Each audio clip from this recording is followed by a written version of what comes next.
Okay, I'm Grant Goldaddy. I'm from Bismarck, North Dakota. There's a couple of you I've seen before in classes here. I've been asked to come in, give a few insights, things I've been working on. I think Mike covered some of my tricks already, but I'm going to show you a few more. We've had a few problems with O2 sensors. We have a handle on most of them, but I've got another little trick I just heard about that I'm going to discuss. It's a mechanical fix. Normally you'd have your O2 sensor in here, and we'd put our circuit for the optimizer in there. We have a couple of them that we're really fighting, trying to sort out, and one thing that was brought to my attention is we can physically pull that O2 sensor back out of the exhaust, and to do that what we're using is an anti-fouler that's designed for an 18mm Ford spark plug. It pulls that O2 sensor back out of the stream of the oxygen in the exhaust and gives us a little bit of an advantage. I don't recommend it as a normal procedure. It's quick, it's easy, but it's not as effective as the optimizer is going to be. You can pick those up at an auto parts store. You drill them out, tap them on the spark plug end, and you put your O2 sensor in. You do have to watch for floor clearance or whatever else might be on the end of the O2. You can experiment by stacking them to pull it out further, but there is a point of diminishing return on that. You might start getting codes if you get too far out. I've not personally used this one. I've talked to 2 or 3 people that have done so, and it's working. Just another tool for the belt, as Mike puts it. What does that accomplish for you? It's pulling that O2 sensor out of the stream of the exhaust and putting it off to the side. It's not getting the flow of the oxygen. As we throw more water gas into the exhaust, it increases our oxygen levels. That's why we're tuning it back. You find an O2 sensor you just can't get or can't get far enough, that might give you an edge. It's cheap. It's something you get at the local parts store.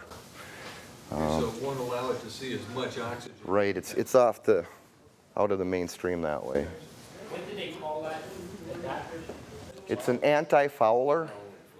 Now, most auto parts stores have them on their rack, but you want the Ford 18mm one generally. The other thing Mike asked me to talk about is just some basic troubleshooting things.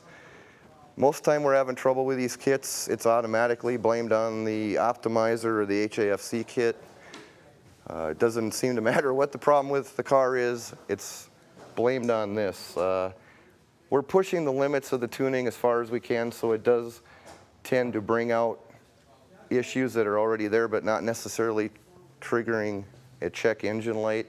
We've had a couple of them here the last 2 days. Previous we had tuning. We're finding a lot of problems with like idle air controllers being gummed up, and since we're raising the limit of the temperature on the coolant with the coolant temp circuit, it's thinking the engine is hotter, so that isn't working properly. We resolve that by cleaning those. Throttle bodies, make sure they're clean. They seem to be aggravated, of course, when we're getting electrolyte in there. We really got to watch that. Make sure we're not bubbling the electrolyte out of the cells. It can raise havoc with the engines. Other things that I've seen, working with a gentleman in Bismarck, North Dakota. He's not been through training. He's doing his 4th install. He's done all of them successfully. He had one stubborn one. His first vehicle was a 1995 Blazer, 4.3 V6. It's got the CPI, central injection with Spider Nightmare. Yep. After he put the kit on, they were told it was overheating. And after several hours of troubleshooting and blaming the unit and questioning the owner of the vehicle, they determined that it had in fact been overheating previously, to the point that it needed a water pump about 6 months before. What was happening was the one cylinder head was still getting hot, and it happened to be the one that had the temp sensor for the gauge on it, which normally isn't looked at by the computer, but since it was getting so hot, it triggered a check gauge light, and the computer would pick up on that and throw it into safe mode.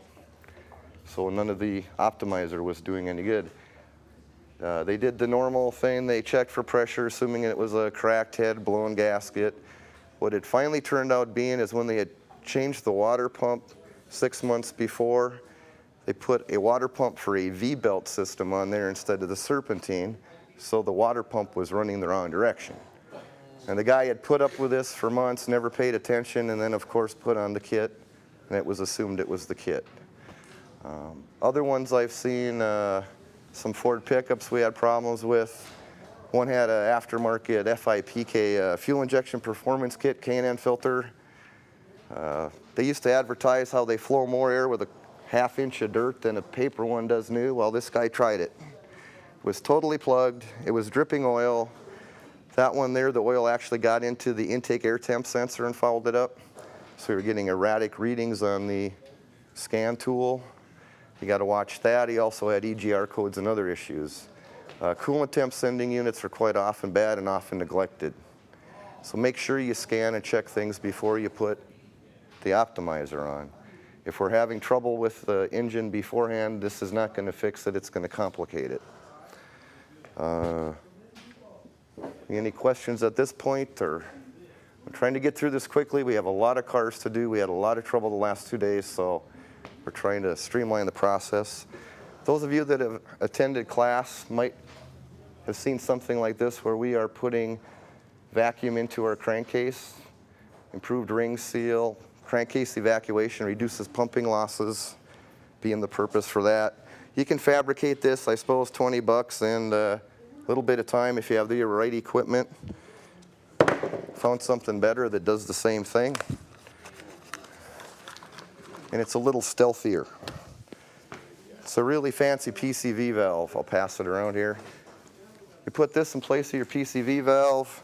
On the inlet side of your breathing system, you put the appropriate plug. Doing so, that thing will self-regulate to 6 to 8 inches of vacuum. For those of you that are concerned with California, we do have a sticker that goes with it. It has CARB approval. There's also, I believe, 16 other states that are now following California's emission laws, so that'll get you past that. These things retail for about 50 bucks. I've arranged to get a deal, so you guys here, we can get them for about $27.50. If you want to get those, you can get a hold of me at energyrebel@yahoo.com, or talk to me here. I think I got 1 or 2 left, and they're still making them. It's NRGREBEL@yahoo.com. And I think that wraps up mine. If you don't have questions, you covered the map, adjust. Anything else? You got her?